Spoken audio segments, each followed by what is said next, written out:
On a single bloody autumn day back in 1066, the entire fate of England was decided on a small hill in Sussex.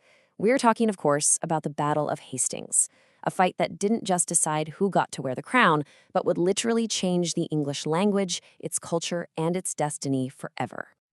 And you know what? That is no exaggeration. The Battle of Hastings was a seismic event. It yanked England out of the Scandinavian world it had been a part of for centuries and threw it right into the mix of continental Europe.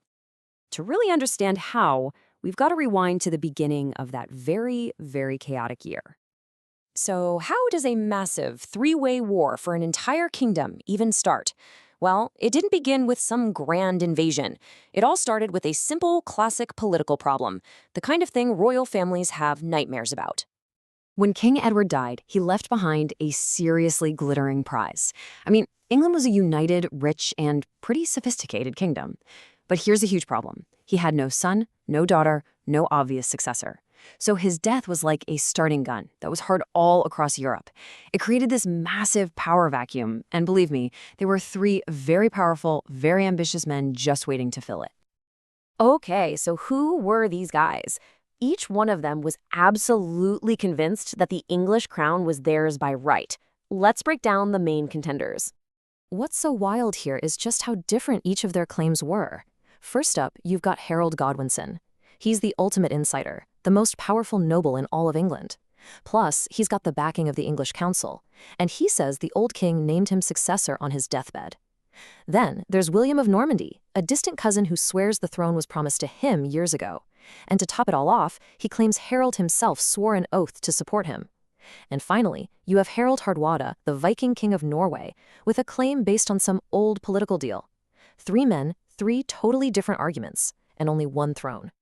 Now, Harold knew he had the home field advantage, and he did not waste a second. He literally had his brother-in-law's funeral in the morning and his own coronation that same afternoon. Talk about moving fast. This was a strategic move, right? To lock down his power before anyone could react. But you can just imagine William over in Normandy hearing this news. For him, it wasn't just politics, it was betrayal. It was the final straw. He immediately started building a massive invasion fleet. But here's the twist. While William was busy building his ships and waiting for a favorable wind, Harold's first big test didn't come from the south. Nope, it came from the north. Before he could even think about the Normans, he had to deal with the Vikings. And get this, Harold Hardrada didn't show up alone. He teamed up with Tostig, King Harold's very own exiled brother. Talk about adding a bitter family drama to the mix. They landed in the north, completely smashed the local English army at a place called Fulford, and then captured the great city of York. For the brand new King Harold, this was an absolute disaster. His reign was already in serious, serious trouble. But Harold's response was, well, it was nothing short of brilliant. In an absolutely incredible feat of speed and endurance, he force-marched his army 200 miles in just 4 days. Can you imagine?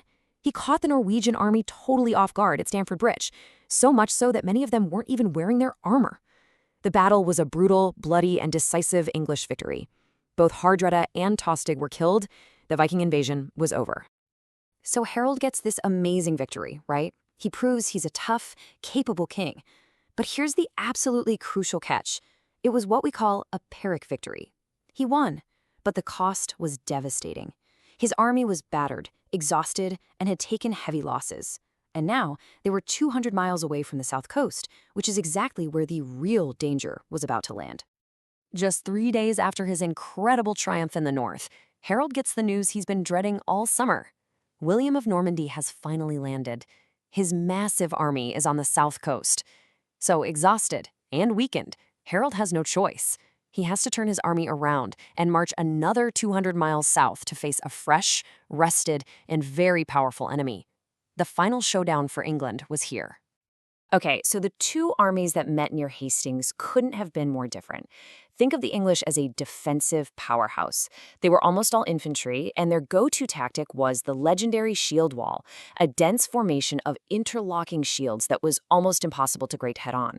And their best troops, the housecarls, carried these massive two-handed axes that could slice right through a man or even a horse. The Normans, on the other hand, were a modern, flexible, combined arms force. They had infantry, they had archers, but their real trump card were thousands of heavily armored knights on horseback.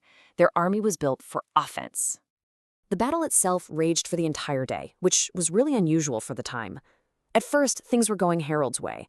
His shield wall held its hilltop position and just repelled wave after wave of Norman attacks. Then, chaos. A rumor spread that William had been killed, and a big chunk of his army broke and ran. Seeing this, some of the English soldiers got excited, broke their own formation, and charged down the hill after them, a fatal error. William, who was very much alive, rallied his knights and completely wiped out the exposed Englishmen. And that's when he had a light bulb moment. He turned that accident into a deliberate tactic, faking retreats over and over to trick more English soldiers into breaking ranks. For hours, he slowly chipped away at that legendary shield wall. As dusk started to fall, with the English line exhausted but somehow still holding, the single most important moment of the battle happened. King Harold was killed, but how exactly he died, well, that's one of history's greatest mysteries. So you've probably seen the famous image from the Bayeux tapestry, right? The guy with an arrow in his eye. The text above him says, "Here King Harold has been killed." But the earliest written accounts tell a different story. They say he was cut down by a hit squad of 4 Norman knights. So which is it? Was he wounded by a random arrow and then finished off, or was he killed by a sword in the chaos of battle? Historians still argue about it, but what we know for sure is that with their king dead, the English army's will to fight just broke. With Harold gone and the shield wall finally shattered, the English resistance on the field completely collapsed. The battle was over. The Norman conquest had begun. After all the fighting, the politics, the marches back and forth across the country, it all came down to simple, brutal math. Harold Hardrada was dead. Harold Godwinson was dead. Out of the 3 men who claimed the throne, there was only one left standing. William of Normandy now had the only claim that mattered because he had the only army left to enforce it. And William did not waste any time. After Hastings, he marched towards London, and on Christmas Day, 1066, less than 3 months after the battle, he was crowned William I, King of England, and Westminster Abbey.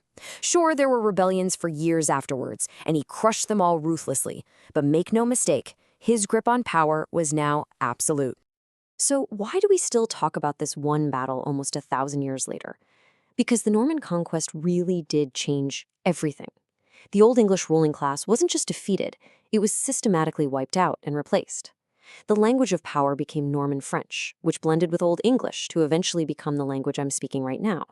A whole new feudal system was brought in, and the landscape was soon covered with Norman castles, permanent stone symbols of this new order. Hastings cut England's ties to the Viking North and bound it for good and for bad to the destiny of mainland Europe. Which leaves us with a pretty big question to think about.